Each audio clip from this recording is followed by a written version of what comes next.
P Gannavaram మండలం ఊడిమూడి వద్ద ప్రధాన రహదారిలో డాక్టర్పై ధాన్యం ఎగుమతి చేస్తుండగా ఆర్టీసీ బస్సు ఢీకొని 5 వ్యక్తులు మృతి చెందారు. అప్పట్లో ప్రమాదం జరిగిన వెంటనే విషయం తెలుసుకొని అప్పటి ఇంకా గిడి సత్యనారాయణ ఎమ్మెల్యే కాకపోయినా హుటాహుటిన సంఘటన స్థలానికి చేరుకుని మృతుల కుటుంబాలను పరామర్శించి అధికారులను అప్రమత్తం చేసి సహాయక చర్యలను వేగవంతం చేశారు. అప్పటి కలెక్టర్ హిమాంశు శుక్లాతో మాట్లాడి సీఎం సహాయ నిధి కింద మృతుల కుటుంబాలకు ఒక్కొక్కరికి 5 లక్షలు వచ్చే విధంగా కృషి చేశారు. కానీ ఆర్థిక సహాయం మృతుల కుటుంబాలకు ఇవ్వకుండా అప్పటి ప్రభుత్వం అధికారులు పెడచెవిన పెట్టారు. దీంతో కూటమి ప్రభుత్వం ఏర్పడ్డాక మృతుల కుటుంబాలకు భరోసా కల్పించాలని ఛాలెంజ్ గా తీసుకున్న ప్రస్తుత ఎమ్మెల్యే గిడ్డి సత్యనారాయణ పదే ఈ విషయంపై సీఎంఓ కార్యాలయానికి పవన్ కళ్యాణ్ దృష్టికి తీసుకొని వెళ్లారు. అంటే ప్రభుత్వ పరంగా ఏవైతే ప్రొసీజర్ ఫాలో అవ్వాలో దాన్ని గవర్నమెంట్కి పంపించడం జరిగింది. అయితే ఎలక్షన్ రిజల్ట్ వచ్చే వరకు ఏ విధమైనటువంటి ఫైల్స్ మూమెంట్లో లేవు కాబట్టి ఎలక్షన్ రిజల్ట్ వచ్చిన తర్వాత ఎన్డీఏ ప్రభుత్వం ఏర్పడిన తర్వాత మళ్ళా ప్రొసీజర్ మొదటికి వచ్చింది. ఏంటంటే గత ప్రభుత్వంలో ఇచ్చినటువంటి ప్రొసీడింగ్స్ ఏవి కూడా సెలవు అంచేత మీరు మరలా ఈ ఎక్స్గ్రేషియా గురించి అప్లై చేసుకుంటే కానీ పని అవ్వదని అధికారులు చెప్పడం వల్ల నేను ఎప్పటికప్పుడు ఆర్డీఓ గారితో కలెక్టర్ గారితో టచ్లో ఉండి దీనికి సంబంధించినటువంటి వివరాలు తెలుసుకుంటూ ఫైల్ ప్రాసెస్ చేయడం జరిగింది. ఆ క్రమంలోనే మరలా కొత్త ప్రొసీడింగ్స్ పెట్టించి ఆర్డీఓ గారితో ఎక్కడికక్కడ నేను ఎక్కడున్నా సరే ఫోన్లో మాట్లాడి ఈ ప్రొసీడింగ్స్ ఫాలోఅప్ చేసి సెక్రటరియట్లో ప్రత్యేకించి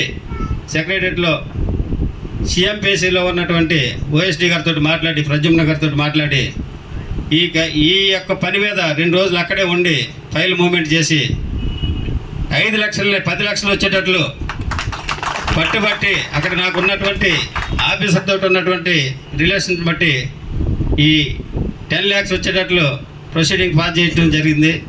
అది జరగానే ఇమీడియట్గా ఆర్డీఓ గారికి ఫోన్లో తెలియజేశాను. దీని విషయంలో కొంతమంది అంటే అవగాహన లోపం ఉన్నటువంటి కొందరు వ్యక్తులు చనిపోయినటువంటి వ్యక్తులకు మేము ఇచ్చేసామని చెప్పుకోవటం కూడా సోషల్ మీడియాలో జరుగుతుంది. దయచేసి ఈ పని విషయంలో ఎవరికి కూడా ఏ విధమైనటువంటి సంబంధం లేదు.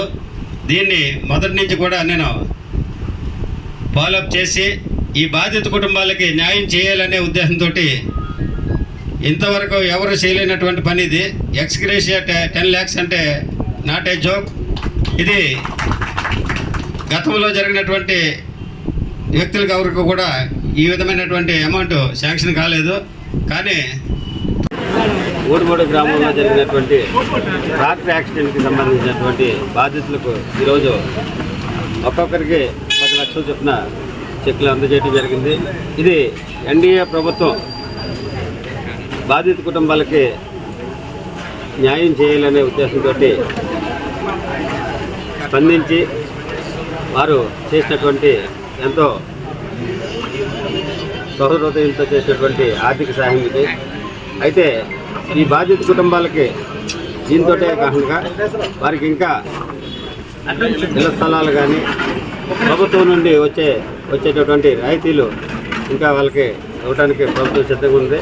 తప్పనిసరిగా కుటుంబాలను ఆదుకోవడానికి వారికి ఏ విధమైనటువంటి ఇబ్బంది లేకుండా అంటే ఆ కుటుంబ యజమానులు చనిపోయారు కాబట్టి వారు ఎంతో దుఃఖంలో ఉన్నారు. వారికి ఆర్థిక పరంగా సహాయం చేసినా కూడా ఇంకా వారికి ఆ కుటుంబాలకి ఇళ్ల స్థలాలు కానీ ఇతర సదుపాయాలు కల్పించడానికి ప్రభుత్వం ముందుంటుందని ప్రభుత్వంతో మాట్లాడి వారికి కుటుంబాలకి సాయం చేస్తానని ఈ సందర్భంగా తెలియజేస్తున్నాను.